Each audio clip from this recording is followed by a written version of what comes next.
Hello guys, magandang araw sa atin lahat. So, our collection for today, mag-update lang kami about sa mga coins na patuloy naming hinahanap. So, we have two rarest coin here. At ito pa rin yung patuloy namin na hinahanap. So, this is 1 peso Jose Rizal coin. Sa likod, may nakasulat na Republika ng Pilipinas, year 1972. Okay?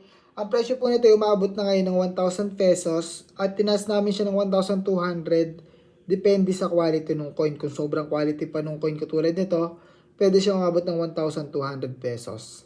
Ayan. And dito, nag-update na rin yung price nito. Wala pa rin kami nakukuha ang gantong klase ng coin, yung 50 centavos Pilipinas. Yan.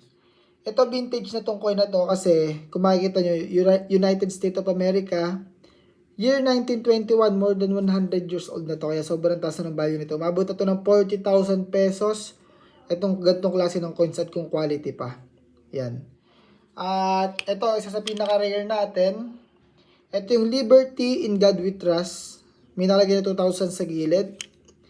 Yan. United States of America. And $1.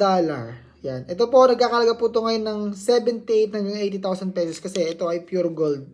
14 carats. Yan. Nakita nyo po, meron pong ano sa gilid ito. Na itines siya.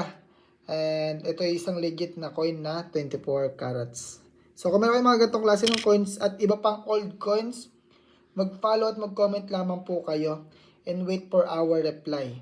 So, this, before end of this month, mamimili po kami ng mga nasa comment section, i-message po namin kayo. Sa mga hindi pa nare-replyan, before end of this month po kami magme-message sa inyo, okay? Pasok po kayo sa YT channel ko, sa YouTube channel ko, ilalagay ko yung link sa baba. Doon po kayo mag-comment para mas mabilis ko po kayo may message. Kasi natatabunan po yung mga comment nyo and message sa Facebook. So, yun lang po. Thank you so much and God bless guys. Ingat tayo palagi. Bye.